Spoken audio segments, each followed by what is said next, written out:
Welcome to the Simply Be Found Huddle. You have Dean and Rob, where we talk about everything business. Today we have our guest, Heather. Heather, welcome to the show, and thank you for joining us. Can you tell everybody a little bit about you?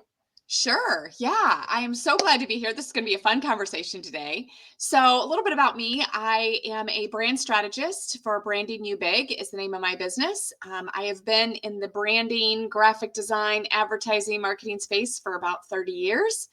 And I've seen it transform and take a lot of twists and turns.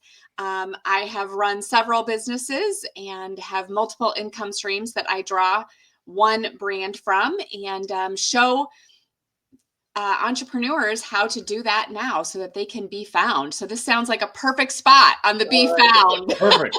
And I don't think your agency's not using us currently, is it? No.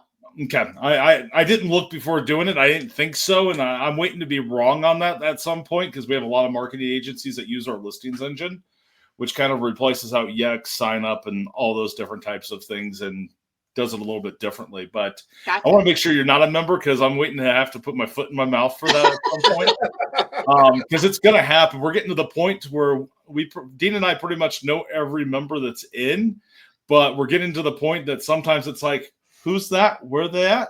What are they about? Right. Well, that's good. But which is a good problem. It's a good problem to have. Good. I mean, it is, but it's not. You kind of lose that small business feel as you get bigger. And we try to keep it, more. That's why we have members, because we try to make sure that we know everybody a little bit and what they do. So right.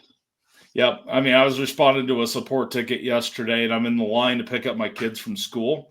And I'm like, I'm pretty sure this is the plan you're on, but my system's not showing me what plan you're on right now.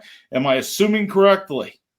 And they're like, yeah, that's the plan I'm on. I'm like, okay, great. I said, I thought so, but I want to make sure so I didn't lead you down a way that wasn't the direction you needed to go. But I mean, it's one of those things to where that's where being real is everything.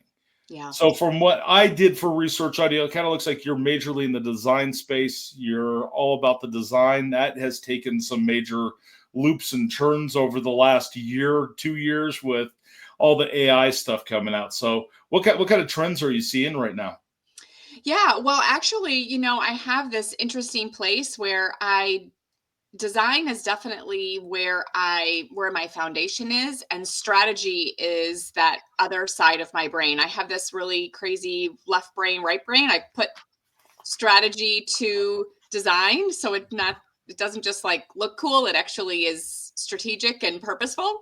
But as it relates to AI, it's so interesting because certainly there's going to be so many people out there who are like, whatever industry you're in, whether you're a copywriter or a designer or in marketing or do social media, there's this fear that AI is going to take your job or take over. And really what we're seeing is, I think that the trend is kind of circling back, and it's going to change again, right? Next week, we were talking about this before the record, is that it's changing so quickly. However, I see that it is still so necessary that there are real people involved in all of these AI tools, because right now you can still spot an AI post or image or photograph, and so I just would constantly be reminding, especially business owners, really be on top of that, and don't discount the value of a person in that. AI is a great tool. We've all used it. We've implemented it in many ways, but people are still the ones really driving it and making sure that it's strategic and on brand and, meets all the criteria. So, well, when it comes to AI and design, I mean, if we were talking 2 weeks ago, actually probably like 3 weeks ago, we would have said ChatGPT couldn't handle a design at all. And it would screw it up, and you could tell right away where it is. Today, it's gotten a lot better than where it was. I mean, light years different than where it was 3 weeks ago. I think it was about 3 weeks ago when they put that release out. But I mean, and now for when I've talked to our design team that we have, and I'm talking to different designers and stuff out there, it's one of those things to where the writers were using it as an assistant that could help them get over writer's block, and not using it to where it's the end all be all and just publishing out content, but actually just using it to do your research, get your basis, get your, your original design down. Which now AI has gotten to the point with ChatGPT to where you can do that as a designer as well to get ideas. Like, how would you approach this? And it'll show an example, and it kind of helps you go through. Because I was working with our design team on it, and they're like, so it kind of goes through. It shows you exactly what it's thinking. It's not perfect, but it makes my brain go, "Yep, I could go there." And some of that you could take and put inside of Photoshop and use it as your base to kind of build on. That kind of speeds up that process, which makes it more of that assistant versus replacing you. Yes.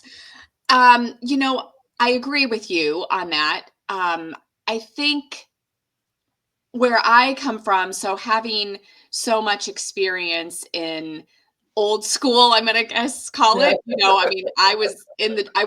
My dad raised me in the dark room. I was old school. And so knowing some of those things, I still can spot an image that is off, that isn't, I can even spot when I see a model, like the hand is in the pocket weird, like your hand doesn't bend that way. 100%. Yeah, no. Things like that are just like, that's just not quite right. So to your point, yes, it has gotten a lot better. And certainly, the trend, as we're talking, depending on when this airs, all over is kind of like create your own little avatar as Barbie, like you're seeing that all over ChatGPT. And, there's still a lot of work to be done in there too, that you still need that, somebody who really knows what they're doing. The other thing that I really would caution business owners on this is that just remember that in AI, what you put out there, other people can use too. So you're giving it ideas and other people can use that. I often face this sometimes when people, business owners might say, well, I could just, crank out a logo through AI or through a free resource. And just remember, you won't ever be able to trademark that through AI or through a free resource. So if you are growing a business, and you know what, when we start our businesses, we don't always know where they're going to go. If you're going to scale and get to that place and that level in your business where you need to copyright and trademark things, and you've got an AI generated logo, even if there's pieces of it, AI can pick up on AI tools. And so it's just really something we have to be aware of. I'm sure the legal teams have their hands full, to be really honest, with all of this, because most of them don't know what to do with it.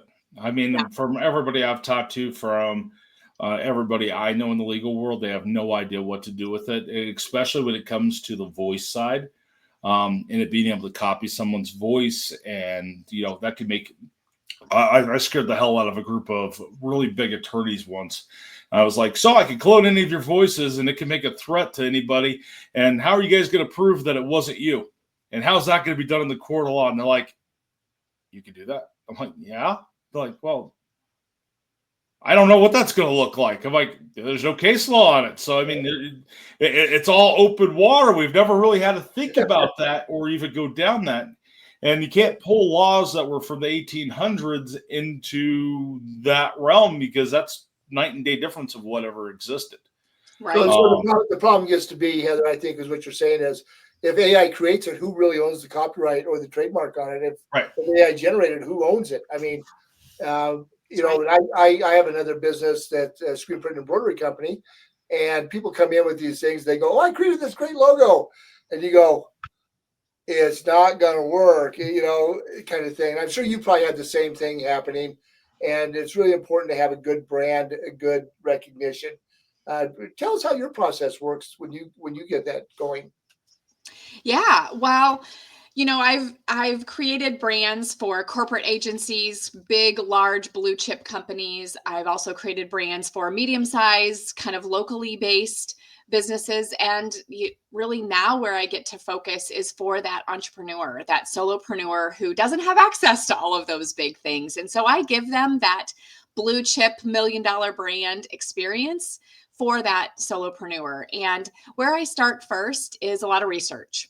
I research I do the competitive analysis. I research the industry and do a lot of digging too. Part of that research also includes interviewing my clients' clients.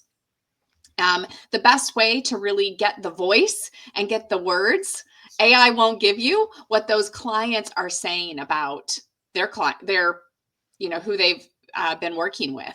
And so that has been really a pivotal part of the brand strategy for me. And not too many people at this level for the solopreneur are offering that. Brands like Nike and Louis Vuitton and, Lululemon, all these brands, they're spending hundreds of thousands of dollars on that kind of research. And so I offer that in focus groups for my clients. And that's where I start first.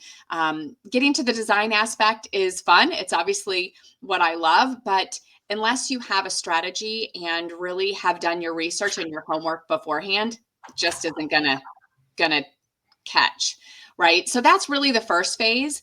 And then the second phase is we really move into getting a feel for the voice and the messaging and digging into what I find so many entrepreneurs have not really spent the time on.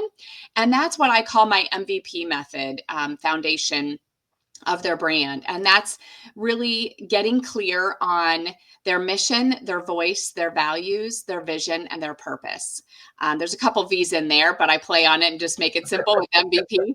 And when we start our businesses, oftentimes we kind of get a couple things together and we get a logo, but we really haven't dug deep into this aspect. And once we do, the business has so much more clarity and the brand strategy is actually starting to shape and to take form.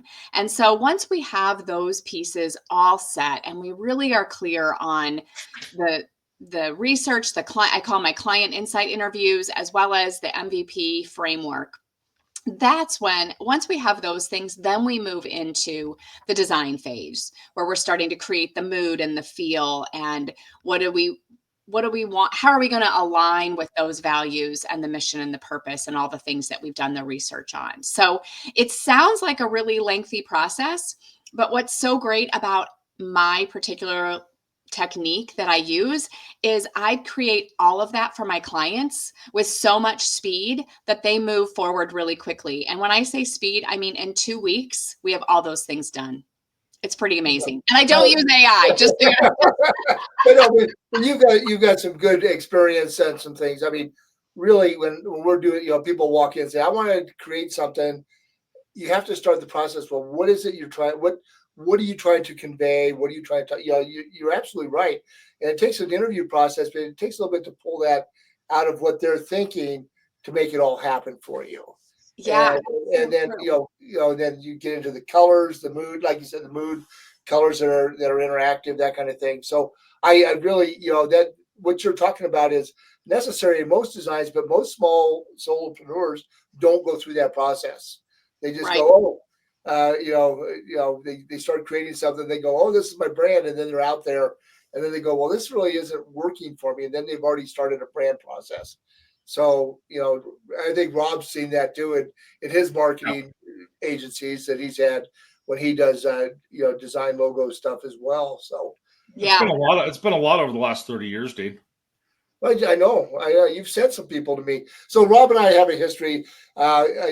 We were business associates before we became partners like this, and he did my website for me, and we went through the whole process. And I've gone through some branding changes myself over the last. My business is 52 years old now. And so it's been out there for a little bit. We've gone through a lot of changes over those years, and some of them you find are kind of trendy. And do you find that people get kind of caught up in the trends a little bit?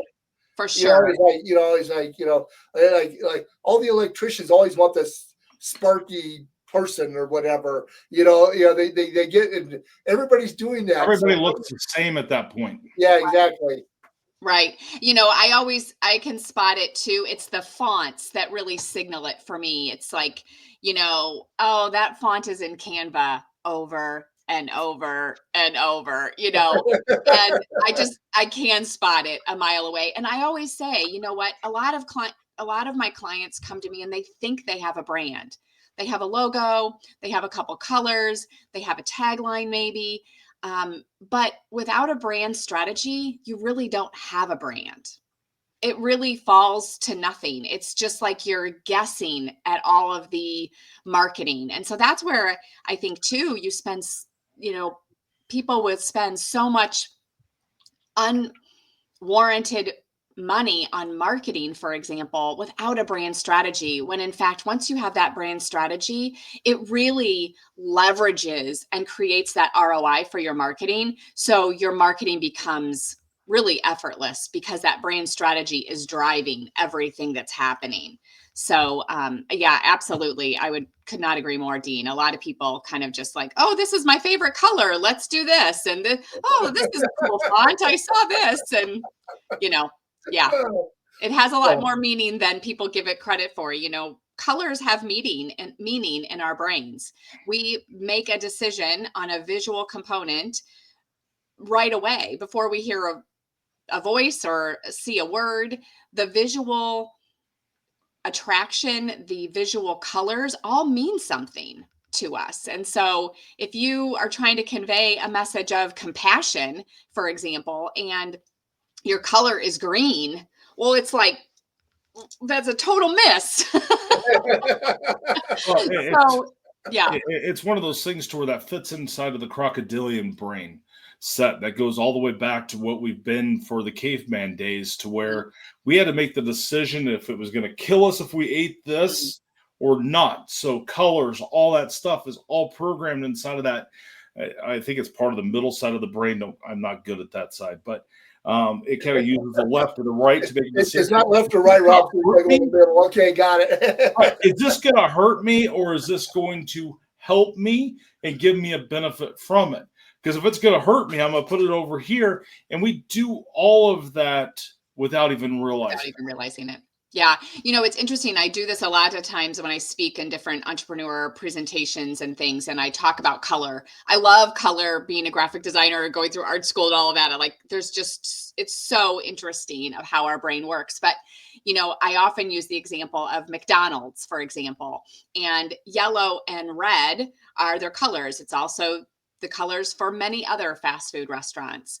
Well, they've discovered that red and yellow as a combination color palette creates the salivatory glands in your mouth to start to trigger.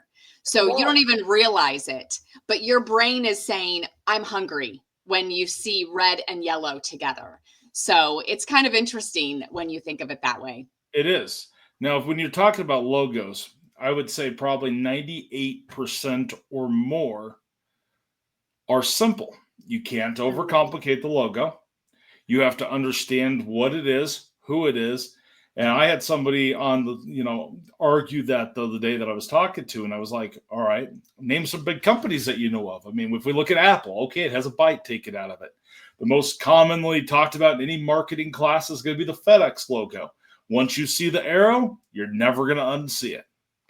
And of it moving forward, all of them are simple, but they have little things inside of them that trigger a thought process inside of your brain. Mm-hmm.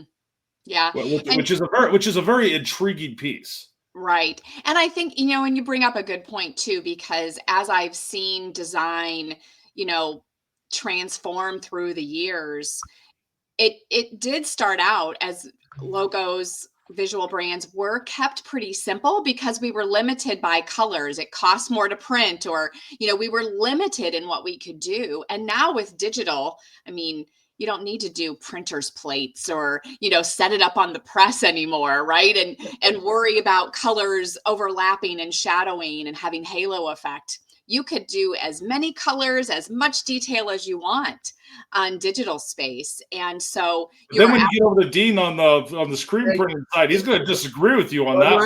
He hates that side. Well, when you design brands, you have to think about all the medias you're going to use it on too. Yep. If you're going to do embroidery, you can't do 50 shades of blue and yellows and greens, because you can't get that effect. Right. In the digital, so there's getting to be digital printing out there where you can digitally print T-shirts and things like that. Some of it is okay, some of it's not. It really depends on what you're using it for, cost effectiveness, and that kind of thing. So you have to come up in your branding guide. You have to say, okay, this is our logo on this media.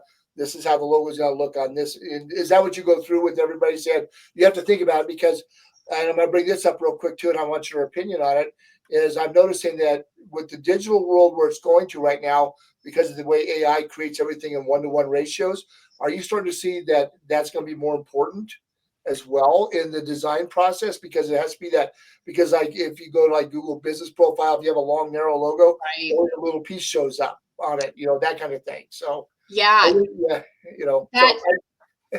Yeah, no, that's a really great point. And that also is interesting. When I think about when I used to create and follow the branding guide, when I was with Dean Witter and Discover Card back in the day, we had a very complex notebooks, 3-ring binder, just stacked full of all the things. But the logo was pretty much maybe 2 ways. There was a vertical and a horizontal, and that was pretty much it. And this is what you did. Right. Now, when I'm creating that, it has a mind of its own sometimes. I got to figure out how to control it. That's where AI really kind of pisses me off. But sorry about that. That's okay. That's okay. But now when I'm creating brand strategies for my clients, I'm really putting in a variety of formats and tools, methods, ways that they can use their brand so that it does fit to your exact point, Dean. Horizontal, long and horizontal, or it's got to fit in this circle, or it's got to, be a watermark. So really now I think it's much more acceptable to have 3 to 5 different variations so that it can accommodate all of the different platforms that we have available to us right now. So it's very important that you have that really complete and thorough brand strategy and with those guidelines that walk you through, and anybody else that's going to use and, use your brand, your visual brand for other things. So really important to look at now. Yeah, so you were talking, I'm going to interject real quick. You were talking about the branding guides. I used to print for Pepsi back in the day, and the branding guide must have been 6 inches deep. And then when you did you had to do a one-off approval. And when you're talking big brands, the solopreneur is not going to be quite as worried about matching that Pantone color exactly. You want to be close, but it doesn't have to go through the logo police to make sure that it's okay. So sorry, Rob, I interrupted you there. No, you're fine.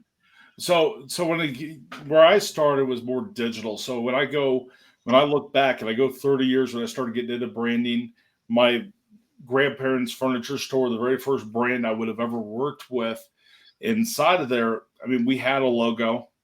It was made from the sign. Probably the sign guys, probably the guy that came up with it. I have no idea. But as it kind of went on, when I was creating logos, I never thought about all the different stuff that would come and how all the different stuff until I met Dean. And Dean's like, you can't have a logo that does that. Like, that's not going to work. We can't put that over there, but it looked good on the screen. Right.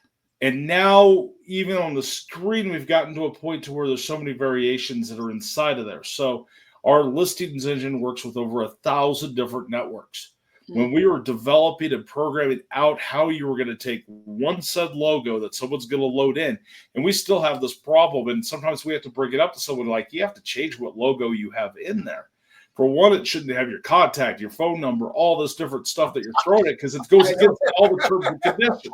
But when you're working with 1,000 different places, you have to take that logo and make it to where it's going to work specifically to each network it's going to. Because Apple's going to pick it up totally different than what Google's going to pick it up. I mean, Apple, when they first came out with their whole Apple Maps piece, they were to the point to where they weren't even accepting photos for quality that were even taken at the very best quality on the iPhone that they created. And I was like, guys, you got to fix this. Nobody's going to have the kind of camera you want for it because I'm using some good technology and it's rejected because it's not as good quality. Yeah. They've gotten better at that, but you have so many different things to think about, even on the digital side. And then how are you going to use that logo? How are you going to use that brand? Yeah. And is that good? Is that logo going to be used on your thumbnails? If you're doing any kind of videos, there's all these different things that come in mix. Yeah. And I just, speaking of thumbnails, inside of there, I was just doing a huge piece of going through all of our thumbnails that we use. And it's been one of those trial and errors. We have lots of these A/B tests that are now getting to the point where we have data that we can look at. Mm-hmm. And I still think simple works better than anything complicated, because the brain can process it, understand it, and know what it's going to be. And remember it, right? Yeah, it's got to be simple to remember. We have so much coming at us with so much complexity that if it's not simple enough to be remembered, then you're not going to be found. Right. You're not going to have that scene factor. So less is more. I've learned that from the beginning of art school, right? Less is more. Less is more. And the power of three. You always want always an odd number. Yep. Doesn't matter if you're talking about interior design or if you're talking about making anything, you want three. Never have an even number. Three is still the best one you could possibly do and have out there. I mean, I don't think that's ever going to change.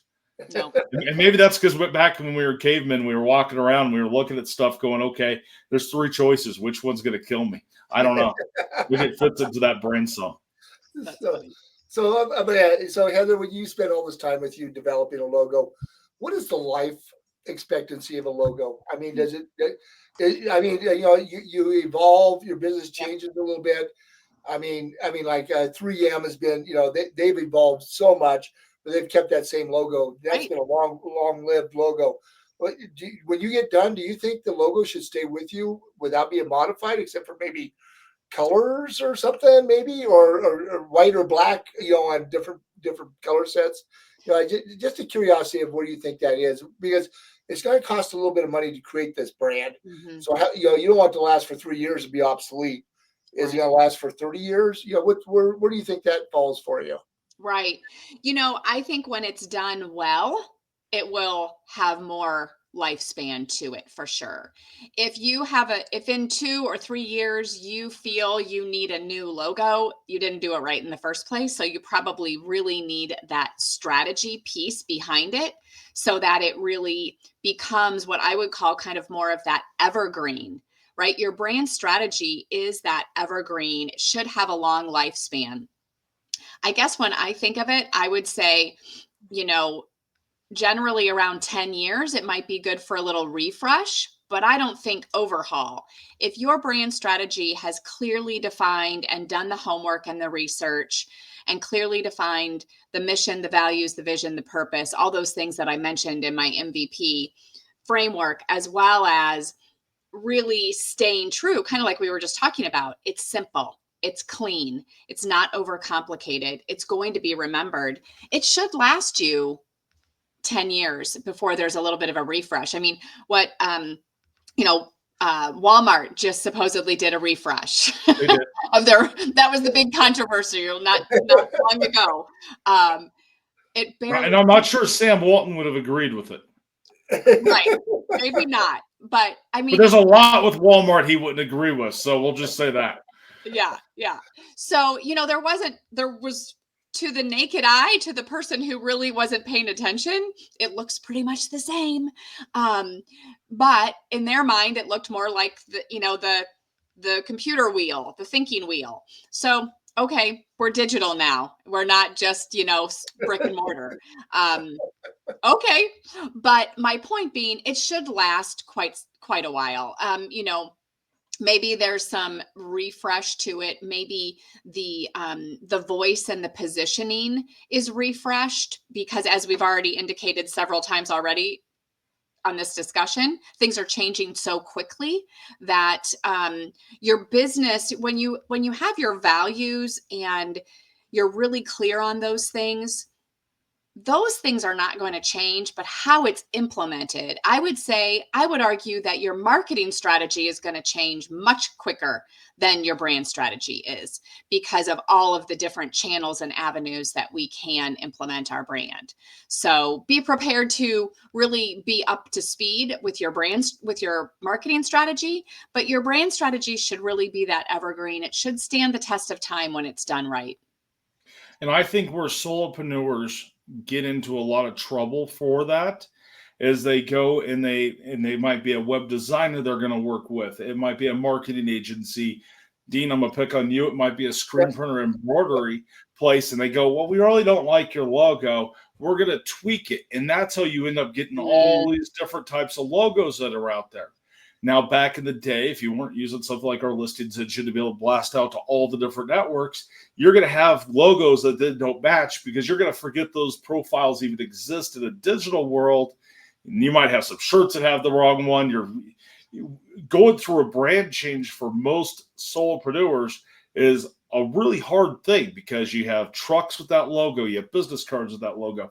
It touches all of these different things. So doing it right at the very beginning, once you have a proof of concept and you know the business is going to be going somewhere, that's when you put that in place. Yes. And you kind of get that into the be there. But I think that's probably one of the biggest roadblocks that most business owners get stuck in is someone doesn't know how to work with that logo, or it wasn't done right in the first place, or some combination of that. And then they talk about it changing it. And that almost hurts them worse because now they're not changing for a meaningful reason. And there's no thought. They're changing to be able to make it work for this one piece. Do you guys agree with that? I've never really thought about that until just now. We were just talking and looking at my last 30 years of working with businesses. Yeah, I would agree with that. In fact, I was just presenting my brand strategy and the visual brand to a client yesterday, and she said this to me on the phone. I said, I was asking her how she thought this process was. She'd had her brand for 3 or 4 years, but she had never done all of this work. And she said, where my brand went wrong is too many hands got a hold of it. Too many people would use it or tweak it, or an assistant here or a VA or a social media or somebody here, and they started tweaking it. And, too many cooks in the kitchen, right? You can really mess up a recipe when you just start having too many people in there. So, and all three of us are probably guilty of talking someone into changing their logo that probably didn't need to change the logo. We've probably had it somewhere inside of there where it might have been a better logo to keep it there, but we thought differently. And but that's just the way it works. And a lot of that's trial and error. But I think that's where a lot of small businesses probably just really struggle on there. Mm-hmm. Yeah. It is interesting because I think as a small business owner, you think about it when you first start your business. Okay. You get your business name, and then you're like, okay, I'll just whip up a logo, or I ask my buddy who's, just getting out of college or something. Hey, could you just whip something up for me? And that's what we use. And it's just kind of something cool, something fun. I like this color. Like we were talking about, I like this font. I like this design. But again, there's not that strategy there yet because you really haven't had enough experience working with your clients and really understanding it without the research and all of that. So, but you know what? That's why I think, we have these creative entrepreneur brains, because we just kind of hit the ground and we go. When you first start off, I have with people that are starting up businesses. Grandma drew this picture of this fence with this flower on it, and I want to use that for the logo. Right. Okay, I mean, it's sentimental to you, but it doesn't do anything to help me, And so you have it, and it just, you don't want to hurt their feelings, but you have to work through that process of, this is great, but what are you really trying to, like you said, that interview process, what are you trying to convey, kind of thing. Yeah, I can relate to that too. One of my clients is a caterer, and when she's been with me, I've been working with her now for about 3 or 4 years. I think we're going on 4 years. And when she came to me, somebody had hand drawn this, and I think she had just have it as her first design was an embroiderer for her chef's jacket, and she had this little outline of this chef with a red hat, this woman carrying a cake on a platter. And it was, very detailed. I was like, oh my goodness sakes. And we really transformed her entire brand to bring it up to date, still incorporating some of the things that really stood out to her. Having this red apron was one of her signature pieces of her brand. Well, we can still do that, and I think that's the other thing too, Rob, to your point, like some entrepreneurs kind of get hung up on these things. There can be some really good elements of your brand. It's just, let's make it really intentional and streamline it so that it's really has that be seen factor and be remembered factor. And so it's not that all of it has to go in the trash can. Right. But let's pull out the strong parts of the brand and let's see how we can streamline and simplify. Well, and if you're just starting off, you don't have a proof of concept. I used to call it, back in the very beginning of my career, I would call it the print shop design, where just go get something. So you have a logo, get your proof of concept. And once you have your proof of concept and you know what you want to be when you grow up, because you don't know your target market yet, then invest in it. Don't do all the stuff on your car. Don't do all that with that print shop logo. But you can start there to be able to establish. And then once you get established, because there's a point in time you kind of have to pull up your sleeves and put on your big boy pants, be like, all right, let's roll. But I mean, but if you don't have the budget, you don't have all of those things, and you're just starting, those logos are okay. And you have to know that those are probably going to be temporary, but they might be something that it morphs into to where it remembers. And it's okay for that. I would say, going back to the whole question, Dean, of the speed process of how often to change a logo, I'd probably say something like that should last you about 6 months to a year. Mm-hmm. And then you can revamp it from there when you know exactly your target market or your ICP or your ideal customer profile. And then it makes it a lot easier to actually create your whole brand. Do you guys agree with that? I do agree with that, kind of thing. Because, when you're starting up a business, you only have so much money to get everything off the ground. Mm-hmm. And, you can't find a $10,000 logo isn't going to help you be able to get off the ground. And so you have to think about where you're spending your money, what's going to get you the most, most gains for you to, because it does take a while, especially that first time you step out into the business. I always figure 18 months to 3 years for some businesses before you start getting into the black. So you have to say, do I have enough staying power to be there?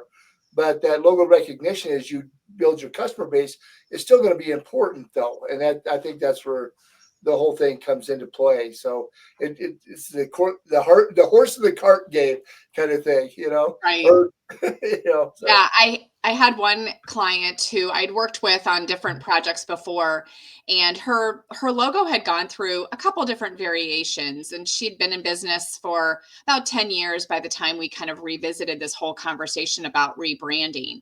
So she was just kind of coming up on 10 years, but where she actually started to see that it was time for a brand refresh for her business was she was stagnant at her revenue level. She just kept hitting this, ceiling on multiple 6 figures and couldn't get past that mark for about 3 years. She was running a good business. It was good. But all of a sudden, when we kind of peeled back the curtains a little bit, we realized, there's really no strategy here. And now we know so much more about who your ICP is, who you're talking to, what your voice sounds like. Now we can really develop that brand strategy. What was crazy, I told you that I worked through the brand strategy in 2 weeks. And in 60 days, we have it implemented through partnering with me as the creative brand officer. And so basically, in less than a quarter, she had her brand strategy created, implemented, and she increased her revenue by 77% in under 60 days. And she's on pace for 7 figures now for 2025. So wow, that's awesome. It's amazing, but to your point, she knew a lot more at that place in her business for 10 years. So it was time for a refresh. It was time to really step into all the information that she knew about her brand and her business and what she was doing for her clients. And it just took off because people were like, yes, that is it. They just resonated. And it's been awesome to be able to be a part of that and to really see her business soar. Well, and there's a lot of data points that come into that. So my data science brain kicks on, and when someone comes in and they do a coaching call with us for our side of what we kind of do for the coaching piece, they can come and they can ask us to do a review and provide those data points in a way that makes sense. Because the way it gets delivered to the marketing science world is completely different than how we deliver it because we make it super simple for it to be dialed in. But I can go, and AI has really helped inside of this world and makes it a lot faster and a lot more manageable and affordable to be able to do. But we can go through, we can take your brand, we could set it against your top 3-5 competitors, and we could morph that together to where we know kind of where you're going to be, where you can stand out, and we can see where their weaknesses are to be able to go for an attack, which when I didn't have that kind of capabilities up until, really recently, where it's really super on point to where now you could start with a data first strategy to be able to take something to market. And it helps you in every single point of the view, everything from design to what words you say inside of your copywriting to where you're going to go and market to be able to find customers at. It's an amazing process to me. Yeah, it sure is. I mean, it opens up all kinds of new worlds for that. Mm-hmm. So we were talking about colors early on in this conversation and how it creates mood. Have you found that, and I know I am this way, but I'm sure Rob is too, because we're always paying attention to colors and things. When you walk into a place and you go, what is the mood when you walk? I mean, my wife goes nuts because what are you looking at the walls and ceiling and all that stuff for? Because I'm trying to figure out what kind of mood I'm in when I walk in here. Like if you go to a funeral, the subtle greens and grays and all that stuff, to give you that sensation or that feel. But I can't walk into a place anymore. Like you talk about signage, I'm always looking. It ruins it. And Rob's doing the same thing with his wife. Why are you watching the commercials for? He goes, I want to see what I'm being motivated for. I mean, do you find yourself doing that too, Heather? I do. I don't watch a ton of live television anymore, to be honest. But no, when I'm going into a place or I'm virtual in a lot of spaces. And so when I'm going to a website even or something like that, I automatically either shut down and keep going or, this is really resonating, and these colors and everything were very intentional. So, I definitely do pick up on all of that too. And I can relate.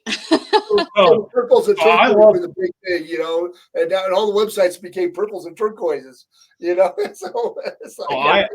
So I absolutely love Vegas to be able to go to and people watch. And I love to watch what makes somebody go through and keep putting money into a machine and watch all that. I mean, I like to gamble to a point, but I take what I can lose and call it good from there. But I'll spend more time watching the interactions between people, the colors, the movements, how they place things. There was a time I went to Vegas and they were redoing where machines were. And it was probably like 3 or 4 o'clock in the morning. And obviously I was still up, but it was one of those things to where I was like, so my wife's like, why are you asking them why they're moving machines there? I'm like, because the casino doesn't own the machine. They don't get to pick where the machine is necessarily at. It's the company that's leasing them the machine that they're doing a profit share on, and they're positioning and changing games out to be able to interact with that person.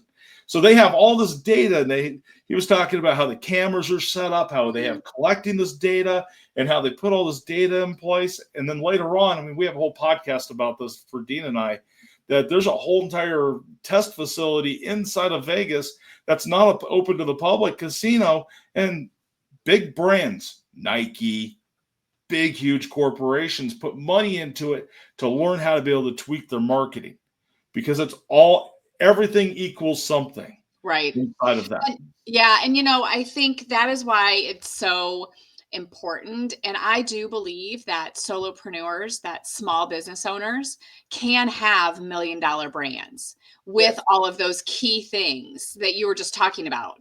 There is a reason for everything. And as I said, if you don't have a brand strategy, you really don't have a brand. And so to be able to really build that $1 million brand for that solopreneur, to have that brand strategy that is driving everything. There is a reason why you have this color. There is a reason why this is here. There's a reason why everything is placed the way it is to create the mood and the vibe of the brand. And so, yes, we can learn from these big companies and big organizations that are doing all of that. We can do that in our brands too. And that's what I really love about being able to do this for the small business owner, for the solopreneur that's starting to build and scale and grow their team, because having that strategy is going to save them a lot of time and a lot of money. It can. I mean, for our logo, with it being all red, I've been kind of on the fence of, is all red all bad? Is it there? And I know our team always likes to take it and put red on everything. And I'm like, no, red's kind of a negative color. It's okay on our logo because it's a power color, but it's one of the, and it's recognizable. It's all those pieces inside the brain, but having red all over a website isn't going to work. Right. It's going to, I mean, that's, you see red in your checkbook and you don't want to be in the red. You want to be in the black. And I'm like, it's kind of a real weird piece. And I'm like, well, we could add some color to it. But I'm like, I don't know. It kind of goes all the way across. But bringing in other colors and utilizing them and knowing where to use the color and playing with it and seeing how people interact with it is completely cool, in my opinion. That's why I like heat mapping. I don't know if you've ever done that on a website before. Yeah. Mm-hmm. But I mean, the whole heat map of where they're going to put their mouse and how they're going to do it and how they interact with it, that whole piece all comes together to be amazing to me. Yeah. And that's, too, I would say that when the driving force is really keeping in line with your values and your mission, your purpose, how you're trying to connect with your audience, that's when you can have so much power and leverage the marketing and where you move, how you heat map, how you have your website, all those things will be so much more effective. I think sometimes small business owners, solopreneurs can kind of have like shiny object syndrome, like, ooh, this is a cool tool. Let's try this. Yeah. And ooh, like, I'm getting a little bored with this logo. Let's try this. And I would just really caution. And when you have that brand strategy that kind of like pulls you back, you kind of like wander off down that rabbit hole, and then you're like, whoop, hold on. let's get back to where we're really supposed to be. Don't deviate. Especially when it's working and you've got that strategy in place. But we do kind of fall into that, like, ooh, let's try this. Ooh, this is a fun tool. Let's do this. But that fits into the whole entire piece that I think a lot, most small business owners, most solopreneurs, however you want to look at that, they love to tweak shit over and over again. There's usually not a reason why they want to do it, but it makes them feel like they're doing something. Right. Because they get to this point where they know that they're, Dean and I were just having this conversation last night or yesterday. They get to the point that they know that they could get to the next level. So they start messing with what they're comfortable with, and they're not paying attention to the stuff they should be. And they're tweaking and messing with stuff that's there. What we see inside of Simply Be Found is we see this inside of profiles. You've got to let the profile sit there for a little bit before you come back and make tweaks. You can't make the profile changes to 1,000 and some networks. For one, it doesn't update instantly to all 1,000 networks. It takes time. So making changes to your profile every day isn't going to be the best use of your time. So our whole conversation yesterday was, we have to give them something. This is something you can play with. Here's your playground. This is where you can play. This is the stuff that's going to help you, and that's going to bring you value. Don't mess with this over here. Let's let this sit. And I think I'm going to go back to Dean. He wrote a whole blog for us one time. We talk about this all the time. Dean, I really wish you would have. I wish you could find it. I have that buried in somewhere, but anyway. He wrote a whole blog about how most small business owners are narcissists. And I would say that we all have narcissist opportunities and the characteristics, and that most of us also have ADHD at the same time. And we just can't leave shit alone. Just kind of like marketers. We overuse shit all day long, and we'll mess anything up that's good because we'll overuse the hell out of it. I mean, it's all part of this whole game. So you have to keep that in mind. You have to tweak things that are okay to be tweaked. There's parts of your design you can tweak all day. If you want to make changes to your website, go blog to your website. Go add value to it. Go add FAQs. Go add something that's going to be there, but let you collect the data. Because if you never collect that data, you're never going to know what's going to work. Yeah. And so what Rob's talking about with adding to your to blogs and stuff, we have staff sometimes that doesn't put our logo on it. And I go, you can't just be putting stuff out there or not using our branding for it. And it falls right into your wheelhouse. Is if you're going to have a brand, you have to make sure it's out there. Yeah. Dean, our team messed up yesterday, and I got on everybody about it. They stopped putting our Simply Be Found Huddle logo on all of the thumbnails for podcasts inside of the actual podcast networks and made you and I the focus point. And I'm like, no one gives two shits about us. I didn't see that yesterday. I missed that one. So you would have lost your mind at that one. I'll just put it that way. Yeah. So Heather, you should have 3 graphic artists working for you that always going, hey, look at our new logo we just came up with. No, you can't do that. Well, it is hard. It's hard for, for me as a designer, because you know what, you totally called me out on where I was early on in my business, where I was like, I'd just be putzing with something all the time. And I literally had to go to my team at one point, and I don't know, because I would have them do something on the website or whatever, and then I'd go in there and start putzing. I'm like, just like change the password so I can't even get in. So just to be clear, I've been guilty of it too. I kept doing it. Confession time, right? Yeah. And I'm gonna go back to who is it? Newhart. Bob Newhart. But for the Bob Newhart piece that you always talk about, Dean, just stop it. And it's like you can't, but you feel so good doing it. It's kind of like we're getting ready to do a huge website redesign, and the team first off goes, "Oh, so we get to design a new logo. We could, make it to where it has this on it." Now I'm like, "No, it's that. It stays there. You can have color variations, and that's about it." Right. And I think you brought up a good point too, Rob. Like, go do something that's going to really be productive. I call those are your income producing opportunities. Correct. When you're just putzing in there just for the sake of putzing, go sell some stuff. Go talk to some new people, right? Do something that's going to bring value. I know that you think that by doing this, it's going to do it, but just stop it. You got to let it just sit for a little bit. It might not, and sometimes when I'm designing a website, and you might have if I was to guess, your approach is probably completely different than mine. I've designed websites that purposely are basically wireframes. They look like shit, and I just want to collect data to find out what people are going to do with it. Then I could tweak it. I could start making changes. So like the new website we have coming out, it's not going to be the prettiest website. My design team will do a lot better when they come behind me. But for what I come up with, it's going to be all data driven. And it's going to see what that heat map's going to show, because then we know, okay, we could take the eye here by adjusting this little color. And it's one of those things to where that is where you can bring value to it, because sometimes just having the simplest thing out there will get more results. I've had some of the shittiest websites that were not designed to look pretty at all be my highest producers out there. Mm-hmm. Well, again, and that just goes back to the point of, having the foundation of strategy and evidence and research is what's going to leverage any brand.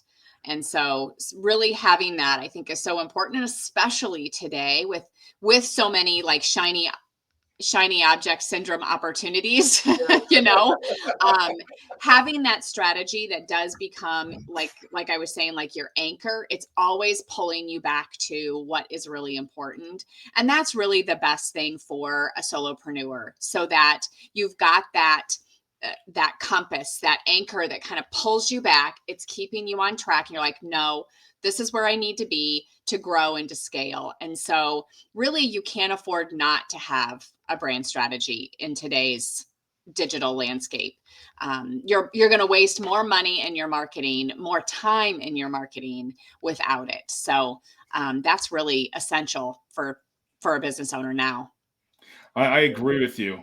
And one piece I would say to that I think a lot of entrepreneurs or solopreneurs or small business owners get into is they've hired a designer multiple times. They've redesigned their website. They've now spent all this money in it. And I was talking to someone recently about this, and I'm like, all right, let's not build a new website. Let's drive traffic to that website, because you don't have a website problem. Your website, do I agree with everything that's on it? No. But it works. It's going to get you where it is. You've spent a lot of money on this. Now let's do the strategies part of your marketing to drive that traffic. Because what you have is a traffic problem. But let's change some of your copywriting to where your SEO is going to be where it needs to be. And now let's let's get you listed on all of the networks. Let's get your social media where it needs to go. Let's focus on the things that are going to bring people to your website. And I think that's where a lot of, business owners kind of get caught up in, is they think that if they just build this great website, that it's going to bring all this business in. Well, if you don't send any eyeballs to it, it's not like and I call that the Field of Dreams syndrome, because just because you build it doesn't mean they're going to come. That's so you have to remember, you have to drive traffic to it. So, and I think there's a lot of people who don't think about the whole strategy of how they're going to do that when they're building websites. Usually those are the one-man bands out there that, saw a YouTube video and didn't make it in the corporate world. And now they think they're a website designer, and they might make a beautiful website, but they put no strategy to the whole game. What's your opinion on that? The graphic arts people have that same syndrome, Rob. Everybody. I know they do. So does the screen printing. Look how many screen printers are inside of their garage. Well, I'm just talking graphic designers. I mean, graphic designers do something for me. They don't have a clue what they're doing. Heather, I'm sure you have the same issues. Right. And that is I think what sets me apart from so many, just designers, is I'm not just a logo or a brand designer. I'm not just a brand strategist. I put them both together. And so when it's just like anything, when we were talking about, you got too many people trying to figure things out, your brand is going to look like it. It's going to look scattered and duct taped together, by multiple people. Whereas when one person is steering the ship and you've got all of those components together, and not too many designers. I mean, I learned this.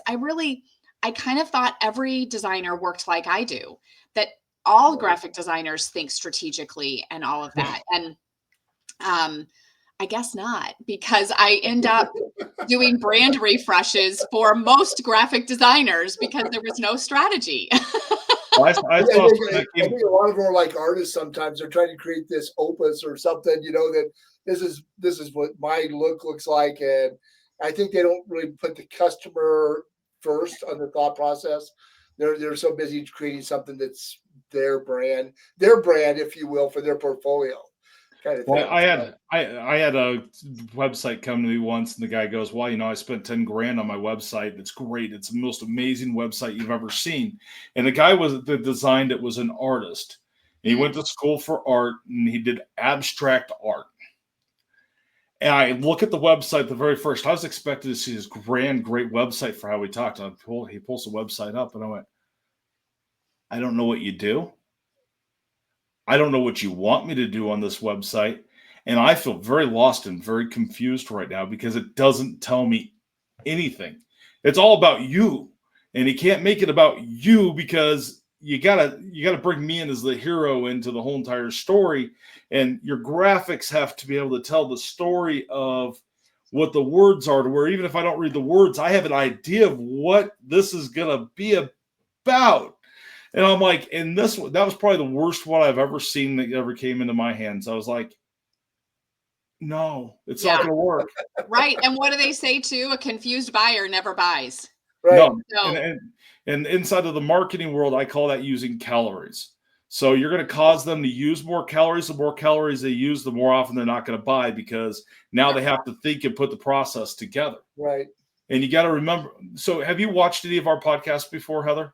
Yeah, I did before, when I kind of started getting connected with you guys. Yeah. Cool. Did you watch at that point? Because I think it was a little bit ago.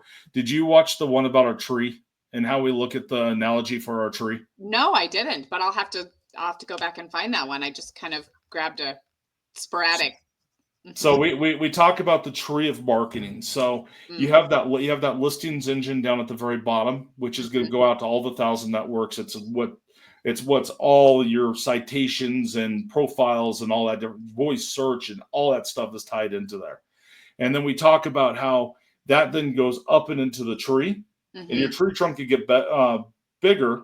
That's going to be your website. That's going to be how much stuff is inside of there. And then you have branches and you have your tree at the very top. And the tree part is going to be things like your blog. Then you might have sub branches that are off of that for your types of blogs, social media. You have your different networks off of that. You have all of your different advertising you can do, your paid ads, everything in there. But your whole entire concept for marketing your business is like growing a tree. And I think the hardest part that most marketers and business owners forget about is everything is connected. Yeah. There's not a single thing that we do inside of marketing that's not connected in some way. It can go all the way from printing that shirt and someone wearing it, to connecting it into how your social media connects to your blog, to how your pages all interact. Everything in marketing is this great big ecosystem. Yeah. And I think that's really a missed part for a lot of businesses. They're not bringing that everything together. So with talking with Heather today, I never realized the branding follows all the way through the entire ecosystem. And I just put that together just now as Rob was talking about it. I never really thought about how important the branding is, because it's important for every part of that. Right. And it's so interesting. And I'm so glad you brought that up about the difference and the similarity at the same time between branding and marketing. So in using your tree analogy, what I would even say, Rob, is that the roots are the branding. The roots of that tree are what feed and give the source and the water and all of the food up through the trunk of the tree and to the branches. If you don't have good roots, it's just like lopped off. And so oftentimes I am talking to large groups of entrepreneurs about what is the difference between marketing and branding.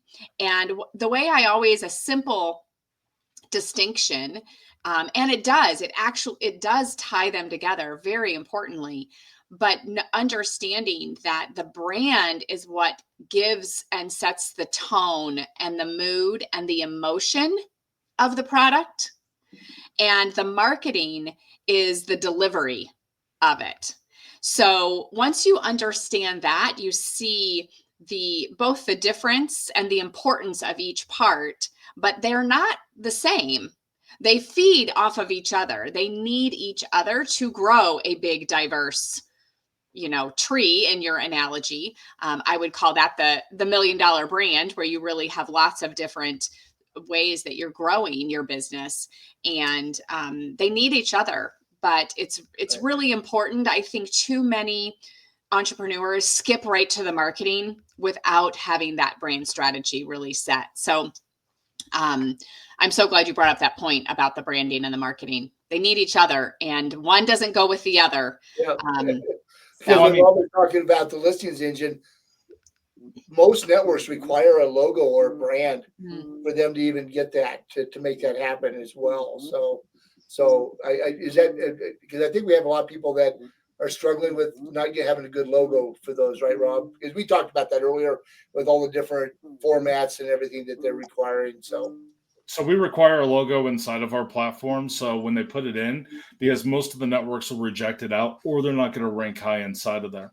And I see a lot of, so when I was going through just analyzing thousands of different profiles and looking at it over the last few days as we're getting ready to release our new programs, and kind of just as we're kind of finally putting our big boy pants on in some aspects, we finally figured out what we want to be. It's one of those things. I never want to grow up. I always want to be a Toys R Us kid. I told my 10-year-old that the other day. I was like, I never want to grow up. I want to be a Toys R Us kid. She goes, "What's Toys R Us?" And I was like, that's right. Toys R Us was around when you were a baby, because there were still Babies R Us. But then by the time your sister got here, it was gone. I'm like, you didn't get to experience that whole era. And it's like, that's a huge area. But I mean, you have. So, well, now I've lost track of where I was going. Damn it. I messed you all up. I'm sorry.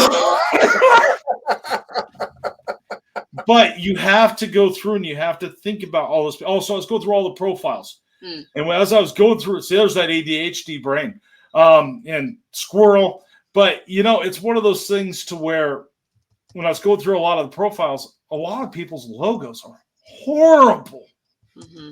They want to put their contact information or they want to list. So I saw logos where they're listing every service they offer inside of the logo. And I'm like, what the hell are they doing? Mm-hmm. Because, you have to be simple. You have to be able to have that mindset, especially when you're talking about a profile logo on a network. Right. It's very true. Yeah. And, one of the things too, that I help entrepreneurs that, have multiple income streams, they have multiple businesses, is I help show them how to create a brand strategy so that they do have one simplified, one common brand because entrepreneurs are creative. Like we think of new business ideas and new things all the time. And so having one brand strategy and one brand that is really that umbrella for other things that could come from that just really simplifies the marketing. It does. And it's everything is connected together, and you can take something and you can repurpose it all because that's the beauty about where we are right now inside of what tools we have access to is we have more access to tools to repurpose things more than we ever have. Video, it's a lot easier. You don't have to have the video editor anymore to go through and piece it all together to where you have shorts and to where you can get that blog idea of using the transcript. There's so many different things you can use AI for, but it takes that brand still to be inside of there and have, this is what we're going to target just as much as it takes knowing what your ideal customer looks like too. That's right. It's great. Yeah. Which I think is huge. Mm-hmm. So Heather, if anybody's interested in coming and learning more about you and learning, where would they find you at? And tell us how that kind of works and any details you want to share. Yeah, well, I'm on all the social media channels, so you can find me, Heather Schaefer HQ. You can also find me with Branding You Big. Either way, goes to all the same places. And I do have some blogs of my own that talk about these differences and tools. I have some free resources on my website I can drop the link to, and you guys can put that in the show notes in terms of a resource that, if somebody might be looking to say, gosh, I wonder if maybe I don't have a brand strategy. Are there any parts of my brand that I maybe could get help identifying the gap? Like what might be broken about my brand? I actually have a free resource that entrepreneurs can take and find what's broken with their brand and how to fix it. And that's a good place to start and just get to know a little bit about my methodology and my thinking and getting to know me a little bit on all those different avenues. So. All right. Perfect. Good. Well, thank you so much for joining us today, and we really appreciate it. Yeah, thank you for having me. It was really fun. Yeah, I really enjoyed this. Thank you very much. Thank you.